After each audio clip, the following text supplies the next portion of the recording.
If you thought that Apple or Bill Gates brought you the first personal computer, you would actually be wrong.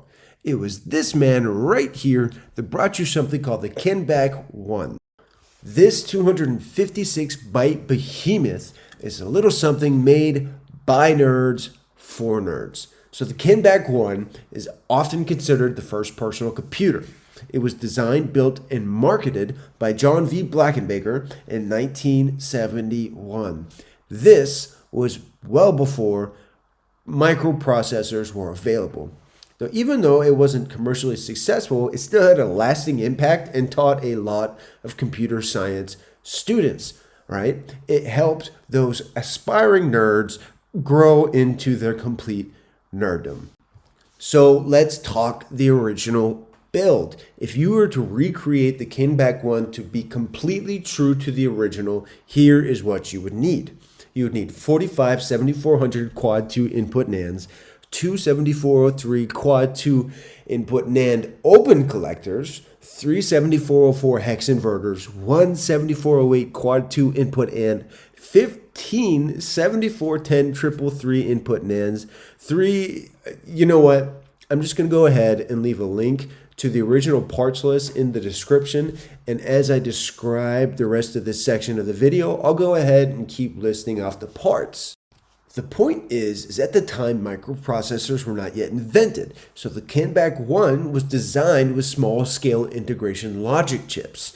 These individual logic gates, inverters, and latches were used with the transistors, the inverters, the fat electrolytic capacitors and diodes, as well as a 1 megahertz clock.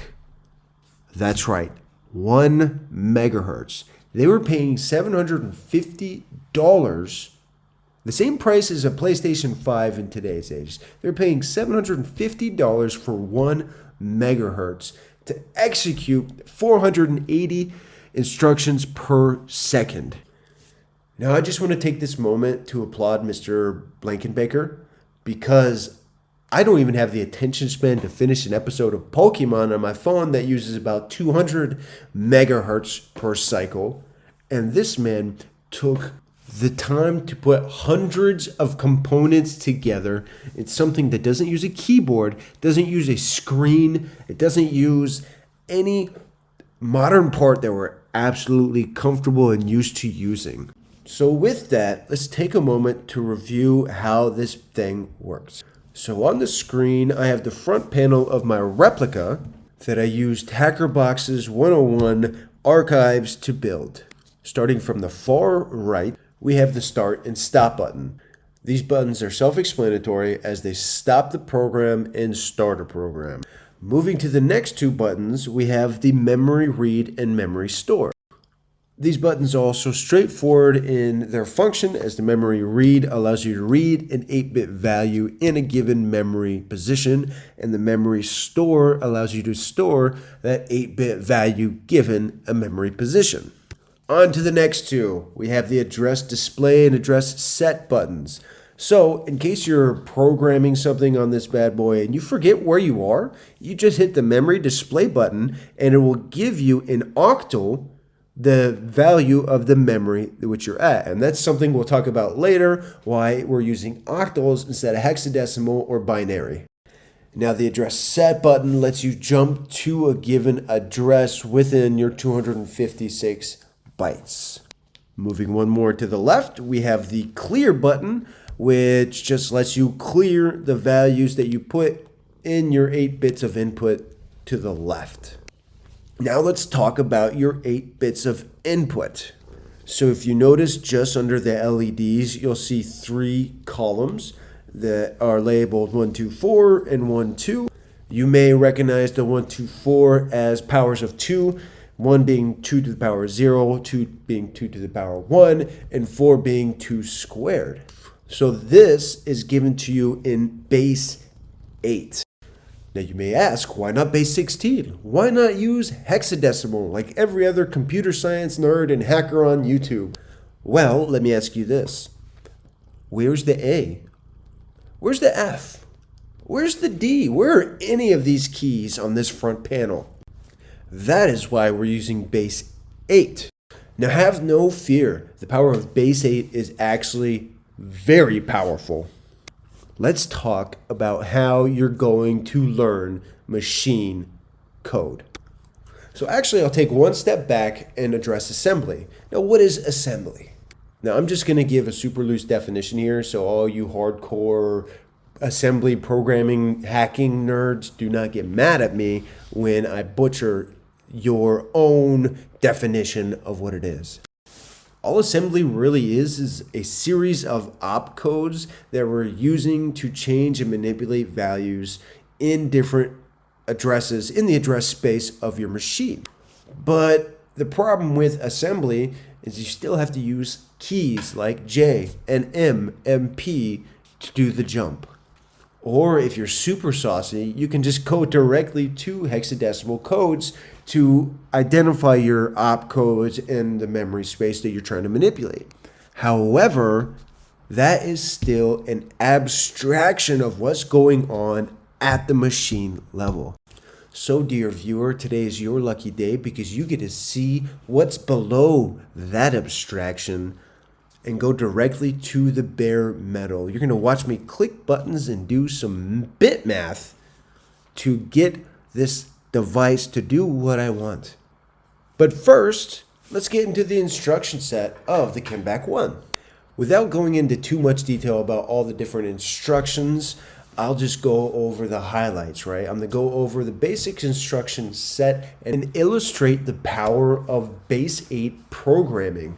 So the basic operations that can be performed on the Kenbak 1 include loading, storing, adding, subtracting, bit shifts, bit rotating, as well as jumps.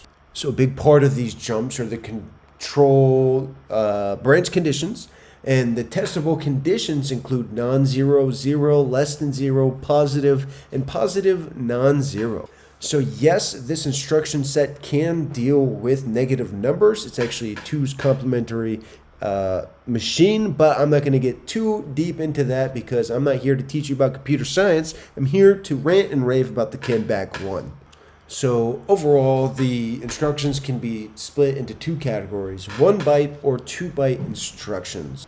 The 1 byte instructions include something like loading the A register into the output, and the 2 byte instructions include addition or moving values from one register to another. And that's because the first byte comprises of the actual opcode and the values being changed. And then the second byte would include the address or the value that is being changed or being manipulated in some different way.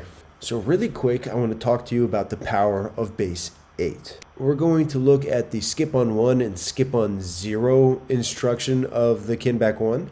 You'll see in this box how 8 different bits can be manipulated by the combination of only 3 bits. And what's really interesting is that just these 3 bits, or the different permutations of these 3 bits, gives you a variety of choice. So without further ado, let's just go ahead and program something on the Kenbak 1 replica that I got from my hackerboxes.